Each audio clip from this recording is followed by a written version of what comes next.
السلام علیکم ورحمۃ اللہ وبرکاتہ۔ الحمد للہ نحمده ونستعینه ونستغفره ونعوذ باللہ من شرور انفسنا ومن سیئات اعمالنا، من يهده الله فلا مضل له ومن يضلله فلا هادي له، واشهد ان لا اله الا الله وحده لا شريك له، واشهد ان محمدا عبده ورسوله، اما بعد، اعوذ باللہ من الشیطان الرجیم، بسم اللہ الرحمن الرحیم، لن تنالوا البر حتى تنفقوا مما تحبون۔ سامعین، چوتھے پارے کی چند آیت کریمہ آپ کے سامنے پڑھ کر ان آیات کی ترجمہ اور تفسیر پیش کرنے کی کوشش کر رہا ہوں۔ میں اللہ رب کریم سے دعا گو ہوں، الہ العالمین مجھے حق بات کہنے کی توفیق عطا فرما، الہی کہنے سننے سے زیادہ ہم سب کو اس پر عمل کی توفیق عطا فرما، آمین۔ سامعین، چوتھے پارے کے اندر اس میں بقیہ سورہ آل عمران ہے اور ابتدائی سورہ نساء۔ اس پارے کے اندر یہ پہلا سورہ آل عمران کے بقیہ حصے میں 5 باتوں کا تذکرہ کیا گیا ہے۔ پہلا ہے کہ خانہ کعبہ کی فضائل، پہلی چیز جو بتائی گئی ہے خانہ کعبہ کی فضیلت، دوسری چیز اتحاد اور اتفاق، اور تیسری چیز امر بالمعروف اور نہی عن المنکر، اور چوتھی چیز 3 غزووں کے بارے میں ذکر ہے اس بارے کے اندر، اور 5ویں چیز کامیابی کے 4 اصول۔ اتنی باتوں کو چوتھے پارے کی بقیہ سورہ آل عمران میں اللہ تعالیٰ نے بیان کیا۔ آئیے دیکھتے ہیں پہلی آیت جو میں نے آپ کے سامنے پڑھی تھی، جہاں سے سورہ یہ پارہ شروع ہوتا ہے، لن تنالوا البر حتى تنفقوا مما تحبون۔ اللہ نے کہا کہ تم نیکی ہرگز نہیں پا سکتے جب تک کہ تم اللہ کی راہ میں اپنے محبوب چیزوں میں سے خرچ نہ کرو۔ اس آیت کے شان نزول کے بارے میں بہت ساری باتیں بتائی گئی ہیں۔ اس میں سے ایک بات یہ بھی بتائی گئی ہے کہ مکہ سے جو لوگ ہجرت کر کے مدینہ آتے تھے، اور مسجد نبوی کے پاس ایک چبوترا جس کو کہتے ہیں صفہ، جہاں یہ صحابہ کرام آ کر کے بیٹھا کرتے تھے، رہا کرتے تھے، کیونکہ ان کے پاس گھر نہیں تھا، رہنے کے لیے کوئی ٹھکانہ نہیں تھا، تو اسی چبوترے کے اندر یہ لوگ رات دن اپنا گزارا کرتے تھے، اور انہی صحابہ کرام کو کہا کہ اصحاب صفہ، یعنی صفہ چبوترے میں بیٹھ کر کے اپنی زندگی گزارنے والے صحابہ کو کہا اصحاب صفہ۔ ان کے پاس کھانے پینے کے لیے کوئی سامان نہیں تھا، ان کو کہیں سے مدینے سے کچھ لوگوں کے پاس سے کھانے پینے کے لیے جو مل جاتا تھا کھا لیتے تھے۔ تو میں کہا کرتا ہوں کہ دین کا علم ان کا کوئی کام نہیں تھا، ان کا کام کیا تھا؟ دین کا علم حاصل کرنا۔ نبی کے ساتھ رہتے یہ لوگ، قرآن سیکھتے، حدیث سیکھتے، ان کا یہی کام تھا۔ اللہ کے نبی کے پیچھے پیچھے رہتے، کھانا ملا تو کھا لیتے، نہیں ملا تو پھر اللہ کے نبی کے ساتھ ہی رہتے تھے۔ اور تقریباً 120 یا بعض میں کہا کہ 70 صحابہ کرام تھے جو اس چبوترے کے اندر رہا کرتے تھے۔ تو کچھ لوگوں نے یہ بات طے کی کہ ان لوگوں کو کھانے کا انتظام کیا جائے، اور مسجد نبوی کے دروازے پر کھجوروں کے گچھے جا کر کے لٹکا دیا کرتے تھے کہ جب آپ کو ضرورت پڑے تو آپ اس میں سے نکال کر کے کھا سکتے ہیں۔ تو کچھ لوگوں نے ان کھجوروں کو لا کر کے مسجد نبوی کے دروازے پر لٹکایا جو کھجوریں ردی قسم کی تھی، جو خود وہ پسند نہ کرے ایسی کھجوریں لا کر کے دے دیا کرتے تھے۔ تو میں کہا کرتا ہوں کہ جو دین کا علم حاصل کرتے ہیں ان کو حق ہے کہ وہ ردی قسم کی چیزیں ہی استعمال کریں، ان کو اچھی چیزیں استعمال کرنے کا حق نہیں ہے۔ کیوں؟ کیونکہ آپ دین کا علم حاصل کرتے ہیں، اس کو لوگوں نے کوئی اہمیت دی نہیں ہے۔ آپ کا کیا کام کرتے کیا ہے؟ قرآن پڑھتے ہیں، حدیث پڑھتے ہیں، 2 بات بول کے چلے جاتے ہیں، یہ کوئی کام ہے جو آپ اچھا کھائیں گے، اچھا پہنیں گے، اچھا رہیں گے، آپ کو کیا؟ تو شاید یہی سوچ کر کے کچھ لوگوں نے ردی قسم کی کھجوریں لا کر کے مسجد نبوی میں لٹکا دیا کہ آپ یہی سب کھائیے، اللہ تعالیٰ نے قرآن مقدس میں یہ آیت نازل کر دی کہ لن تنالوا البر حتی تنفقوا مما تحبون، تم ہرگز نیکی نہیں پا سکتے جب تک کہ تم ان چیزوں کو خرچ نہ کرو جو تمہیں سب سے زیادہ محبوب ہو۔ یہ آیت نازل ہوتی ہے، صحابہ کے اوپر آیات کا اثر یہ پڑتا ہے کہ صحابہ کرام اللہ کے نبی کے پاس آنے لگتے ہیں۔ اللہ کے نبی کے پاس ایک صحابی آتے ہیں، ابو طلحہ رضی اللہ عنہ، ان کے پاس ایک باغ تھا مدینے کے اندر۔ آیات کا اثر دیکھیں، ہمارے پاس بھی آیتیں پڑھی جاتی ہیں، ہم بھی سن رہے ہیں، صحابہ نے بھی اس آیت کو سنا۔ ہمارے اور ان کے ایمان میں فرق دیکھیں۔ حضرت ابو طلحہ رضی اللہ عنہ اللہ کے نبی کے پاس آئے اور کہا اللہ کے نبی بیرحا، ایک باغ ہے وہ جو اللہ کے نبی کو بڑا پسند تھا، اللہ کے نبی اس باغ میں جاتے تھے، میٹھا پانی تھا، کھجور کھاتے تھے، سب سے قیمتی باغ تھا مدینہ کے اندر۔ حضرت ابو طلحہ کہتے ہیں اللہ کے نبی، اللہ کہتا ہے کہ جب تک تم اپنا پسندیدہ باغ خرچ نہیں کرو گے اللہ تم کو نیکی دینے والا نہیں ہے۔ میں یہ باغ اللہ کے راہ میں صدقہ کرتا ہوں۔ اللہ کے نبی نے بڑی تعریف کی۔ اس کے بعد کہا ابو طلحہ میری رائے ہے کہ اس باغ کو آپ اپنے چچا صاحب بھائیوں میں، اپنے خاندانوں میں تقسیم کر دیجیے۔ حضرت ابو طلحہ رضی اللہ عنہ نے پورا باغ اپنے رشتہ داروں میں، چچیرے بھائیوں میں جو ان کے خاندان والے تھے ان میں تقسیم کر دیا۔ تو یہ ان کے آیات کا اثر ہوتا۔ اور کئی صحابہ آئے جو اپنی قیمتی چیزوں کو اللہ کے راہ میں خرچ کرتے اور یہ کہتے کہ اللہ کو محبوب ہے کہ اپنے پسندیدہ مال خرچ کرو تو نیکی ملے گی، تو میں اپنے سب سے محبوب اور پسندیدہ مال اللہ کے راہ میں خرچ کرتا ہوں۔ یہاں پہ ایک بات یہ معلوم ہوئی کہ اللہ کے راہ میں جب آپ خرچ کریں تو سارے محبوب نہیں، ان تمام محبوب مالوں میں سے کچھ مال اللہ کے راہ میں خرچ کیجیے۔ تو کیا اب جو مال کم درجے کا اس کو نہیں خرچہ کر سکتے ہیں؟ بالکل کر سکتے ہیں، بالکل کر سکتے ہیں، لیکن اچھے مالوں کے ساتھ ساتھ اس کو بھی خرچ کیجیے۔ صرف ردی قسم کے مال خرچ کر کے اور اچھے مال اپنے لیے رکھ لیں، اگر وہی مال ہم کو کوئی دے تو میں نہ لوں لیکن میں دوسروں کو دوں، یہ کیسے پسند ہوگا؟ اللہ نے کہا لن تنالوا البر حتى تنفقوا مما تحبون، اپنے محبوب مال کو اللہ کی راہ میں خرچ کرو تو تم نیکی پالو گے۔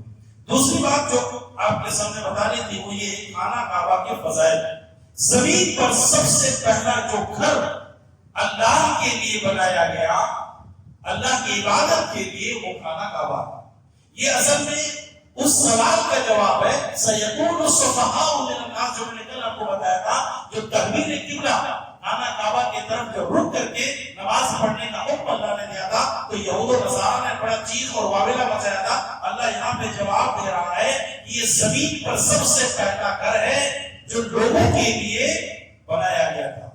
اس میں اللہ نے فرمایا فیہ آیات بینات مقام ابراہیم ومن دخلہ کان آمنا، اس میں نشانیاں ہیں، اور نشانیاں کیا ہے؟ مقام ابراہیم ہے۔ مقام ابراہیم اس پتھر کو کہتے ہیں جس پتھر کے اوپر حضرت ابراہیم علیہ السلام کھڑے ہو کر کے خانہ کعبہ کی تعمیر کر رہے تھے، اور وہ پتھر لفٹ کا کام کرتا۔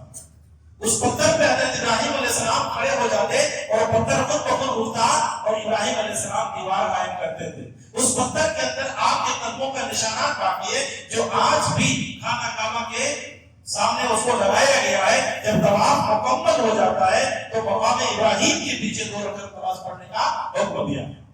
وہی مقام ابراہیم ہے۔ اللہ نے کہا اس میں، اس خانہ کعبہ کے اندر مقام ابراہیم ہے، اور ومن دخلہ کان آمنا، اور جو کوئی اس میں داخل ہو جائے گا وہ امن میں رہے گا، اس کو کوئی تکلیف نہیں دی جا سکتی۔ اسلام نے حرم کو حرم اس لیے بنا دیا کہ وہاں آپ کسی کو تکلیف نہیں دے سکتے، کسی کا مال نہیں اٹھا سکتے، کسی کو پریشان نہیں کر سکتے۔ کوئی بھی ہو کتنا بڑا بھی گنہگار ہو، اگر وہ حرم میں ہے تو آپ اس کو سزا نہیں دے سکتے۔ تو اللہ تعالیٰ نے خانہ کعبہ کا ذکر کیا۔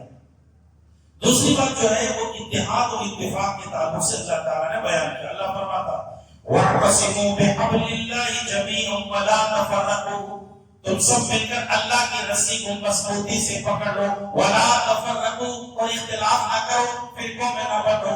اللہ کے نبی فرماتے ہیں کہ میری امت 73 فرقوں میں بٹ جائے۔ یہود 72 فرقے میں بٹے، میری امت 73 فرقوں میں بڑھ جائے گی۔ جبکہ رب کہتا ہے اے ایمان والو اللہ کی رسی کو مضبوطی سے پکڑو اور فرقوں میں نہ بٹو۔ کی امت 73 فرقوں میں بٹی. کیوں بٹی؟ اس کی وجہ کیا ہے؟ جب لوگوں نے قرآن کو چھوڑا اور حدیث کو چھوڑا اور اپنے اپنے حساب سے لوگوں کو اپنا اپنا امام بنانا شروع کر دیا، وہاں سے اختلاف شروع ہوا، وہاں سے گروہ بندیاں شروع ہوئی، وہاں سے جماعتیں نکلی. پھر کوئی کہتا ہے کہ میں فلاں جماعت سے تعلق رکھتا ہوں، کوئی کہتا ہے کہ فلاں جماعت سے تعلق رکھتا ہوں. رب کہتا ہے تمہاری ایک ہی جماعت ہے، اور وہ جماعت کیا ہے؟ اللہ کی کتاب اور نبی کی حدیث کو پکڑ لو. تب تک تم اتحاد پہ رہو گے، تب تک تم اتفاق پہ رہو گے، جب تک ان دو چیزوں کو پکڑے رہو گے. تَوَقَّفِكُمْ أَمْرَيْنِ لَن تَضِلُّوا مَا تَمَسَّكْتُمْ بِهِمَا كِتَابُ اللَّهِ وَسُنَّتِي. میرے نبی نے کہا، اللہ کے نبی صلی اللہ علیہ وسلم سے سوال ہوا کہ اللہ کے نبی جب یہ امت 73 فرقوں میں بڑھ جائے گی اور 72 فرقے جہنم میں جانے والی ہیں، صرف ایک ہی فرقہ جنت میں جانے والی ہے. صحابہ نے کہا اللہ کے نبی وہ کون ہے؟ نام نہیں لیا اللہ کے نبی نے کسی کا نام نہیں لیا. آپ نے کیا جواب دیا؟ ما انا علیہ واصحابی، جس طریقے پر میں ہوں اور میرے صحابہ ہیں یہی جنت میں جانے والے ہیں، باقی اس طریقے کو جو کوئی چھوڑ دے گا وہ جہنمی. ہر آدمی آج اپنے اپنے جواب کی طرف افسوس کرتا ہے میں ہی جنتی سارے جہنمی. میرے نبی سے بھی یہ سوال ہوا تھا، میرے نبی نے کسی کا نام نہیں لیا. آپ 73 فرقے تو اس امت کے اندر ہوں گے، لیکن جنت وہی جائیں گے جو میرے طریقے پہ چلیں گے، جو صحابہ کے نقش قدم پر چلیں گے، وہی لوگ جنتی ہوں گے، باقی کوئی جنت میں نہیں جائے گا. اب دیکھنا یہ ہے کہ میں جو کر رہا ہوں وہ نبی کا طریقہ ہے یا نہیں، صحابہ کا طریقہ ہے نہیں. فَإِنْ آمَنُوا بِمِثْلِ مَا آمَنْتُمْ بِهِ فَقَدِ اهْتَدَوْا. اللہ نے کہا اگر تمہارا ایمان صحابہ کے ایمان جیسا ہے تو تم ہدایت پہ ہو، ورنہ تم گمراہ ہو. تو جنت جانے کے لیے اللہ کے نبی نے اصول بتایا کہ میرے طریقے پہ چلو، میرے صحابہ کے طریقے پہ چلو، جنت ملے گی. اگر اس کو چھوڑ دو گے تو پھر تم جہنم کی طرف چل پڑو. آئیے ایک اور بات دیکھتے ہیں. اللہ تعالیٰ نے اس میں ایک اور بات یہ بتائی ہے، امر بالمعروف اور نہی عن المنکر. امر بالمعروف کہتے ہیں کہ بھلائی کا حکم دینا، اور نہی عن المنکر کا مطلب ہوتا ہے برائی سے روکنا. قرآن کہتا ہے كنتم خير أمة أخرجت للناس تأمرون بالمعروف وتنهون عن المنكر وتؤمنون بالله.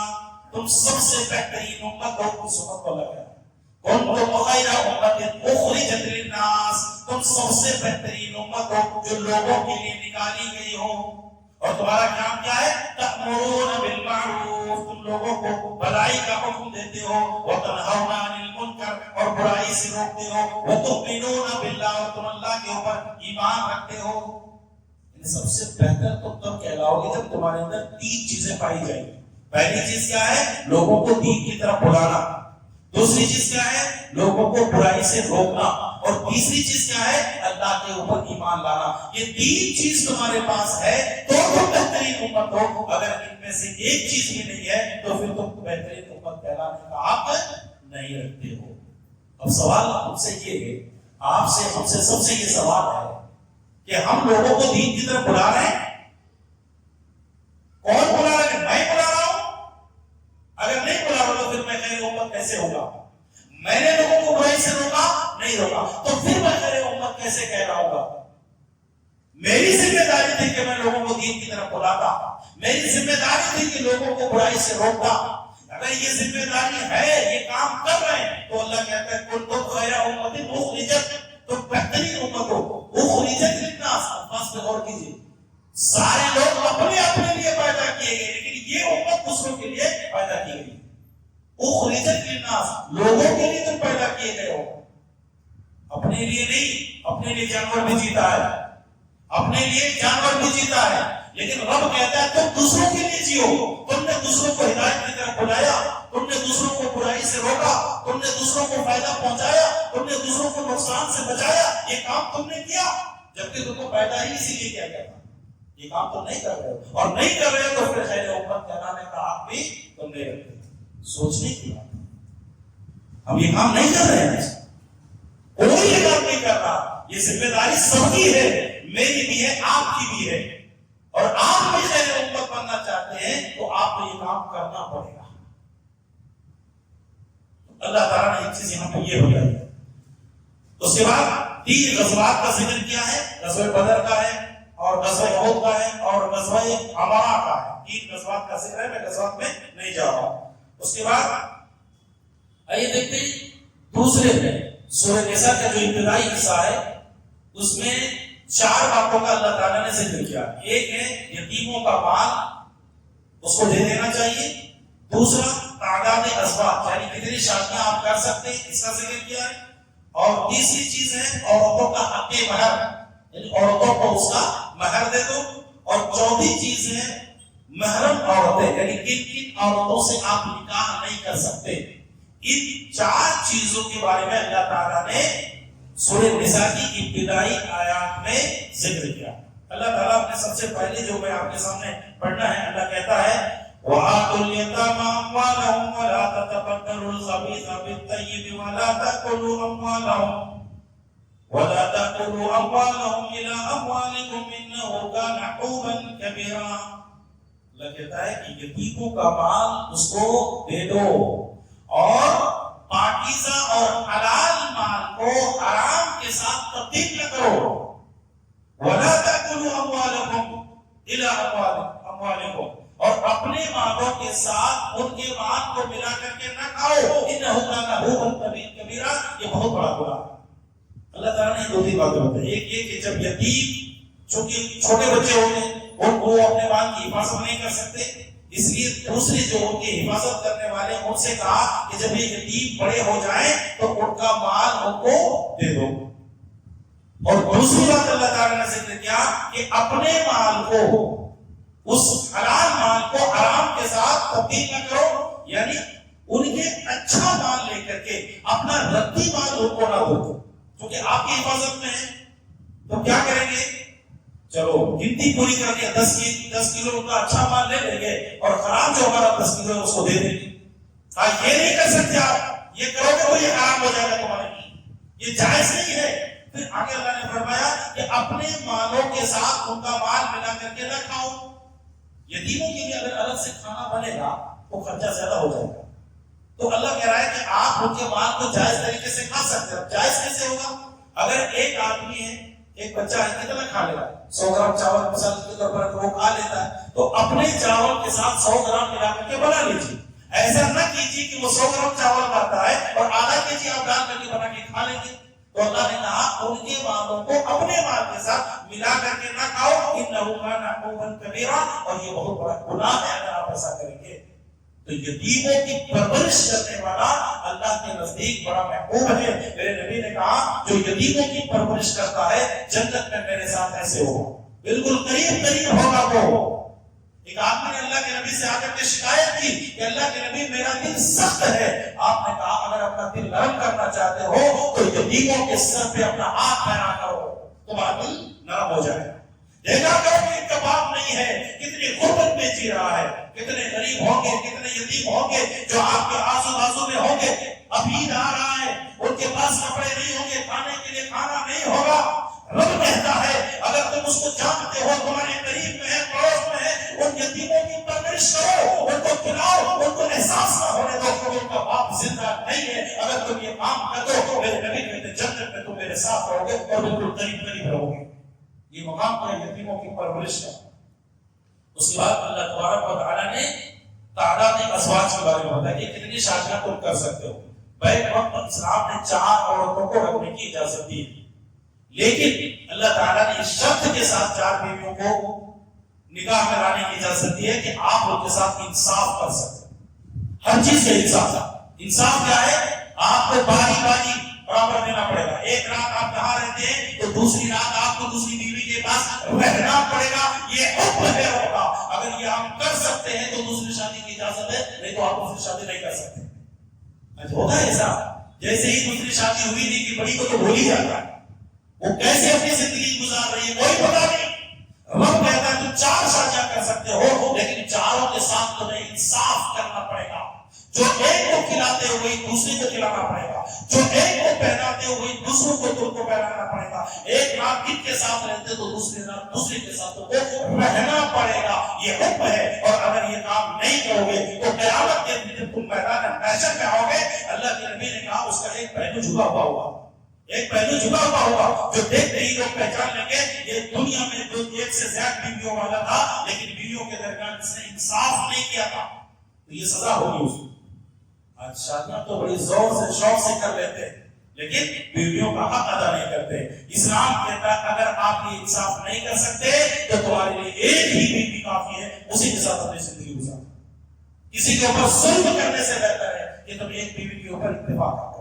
تو اسلام نے 4 بیویوں کی اجازت دی ہے. انصاف کر سکتے ہو تو, نہیں کر سکتے تو پھر ایک ہی بیوی آپ کے لیے کافی ہے. پھر دوسری بات اللہ تعالیٰ نے بتایا مہر کے تعلق سے وَآتُوا النِّسَاءَ صَدُقَاتِهِنَّ نِحْلَةً کہ عورتوں کو خوشی خوشی اس کا مہر دے دیا کرو. آج شادیاں بھی ہوتی ہے نا تو بہت آپ کو الحمدللہ اللہ کا شکر ہے کہ جو بھی شادیاں ہوتی ہے مہر وقت میں ادا کر دیا جاتا ہے. پہلے شادیاں ہوتی تھی 10-10, 20-20 ہزار, 50-50 ہزار روپے مہر مقرر کر دیتے اور مہر دیتے بھی نہیں تو بڑھ کے چلے جاتے تھے. ایک بات یاد رکھیے, اگر کسی نے شادی کیا اور اس کا مہر ادا نہیں کیا تو نکاح جائز نہیں ہوگا. اگر وہ مر گیا اسی حالت میں قیامت کے دن اس کو زنا کرو کے سب کو اٹھایا جائے گا. نکاح پڑھایا گیا ہے, نکاح پڑھایا گیا ہے, وکالت تھے, گواہ تھے, لیکن اس نے مہر ادا نہیں کیا تو قیامت کے دن اس کا شمار زناکار لوگوں میں ہوگا.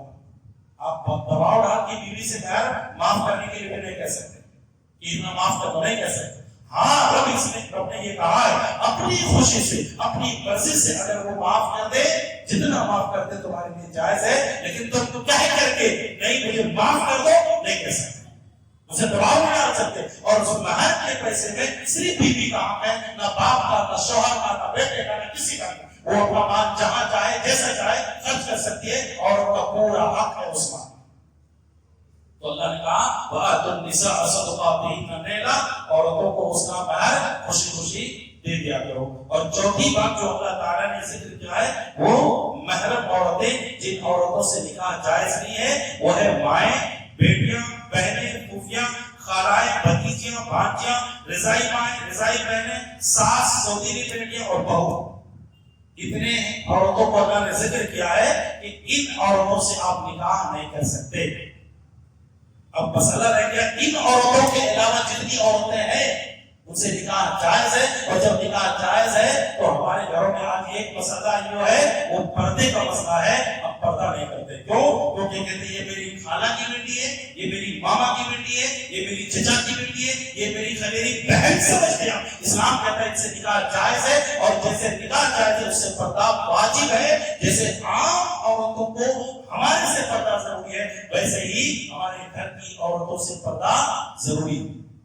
ہر اس عورت سے جس سے نکاح جائز ہے اس سے پردہ ضروری. چاچی سے پردہ, خلیری بہن, پھوپھیری بہن, چچیری بہن, ممیری بہن, ان سے پردہ ضروری ہے. بھابھیوں سے پردہ ضروری ہے. آج ہمارے گھر کا ماحول یہ ہے کہ اختلاط زندگی گزارتے ہیں, سب مل کر کے رہتے ہیں, پھر کوئی پردہ نہیں ہوتا ہے. سب ایک ساتھ اٹھتے بھی ہیں, ایک ساتھ بیٹھتے بھی ہیں, ایک ساتھ کھاتے بھی ہیں, کوئی پردہ نہیں ہے. عورتیں جب باہر نکلتی ہیں تو پردے میں, گھر کے اندر پردہ ہے. کوئی پردہ کرتا ہے کہ یہ تو میرا دیور, اسی کا پردہ کرنا, یہ تو میرا فلاں, اسی کا پردہ کرنا. یہ اسلام کی بے حرمتی ہو رہی ہے. اسلام اس بات کی اجازت نہیں دیتا. اللہ نے کہا کہ یہ اتنی عورتیں ہیں جن سے نکاح جائز نہیں ہے, صرف انہی سے پردہ نہیں ہے, باقی جن جن عورتوں سے نکاح جائز ہے ان تمام عورتوں سے پردہ واجب ہے. اور اگر پردہ نہیں کریں گے تو قیامت کے دن اللہ تعالیٰ آپ کو اس کا سزا ضرور دے گا. اتنے باتوں کو اللہ تعالیٰ نے اس بارے کے اندر ذکر کیا ہے. اللہ سے دعا ہے العالمین ہم تمام مسلمانوں کو کتاب اللہ اور سنت رسول پہ چلنے کی توفیق عطا فرما. الہی جب تک دنیا میں زندہ رہ ایمان و اسلام پہ زندہ رہ, جب خاتمہ فرما ایمان بالخیر خاتمہ فرما. وآخر دعوانا ان الحمد للہ رب العالمین.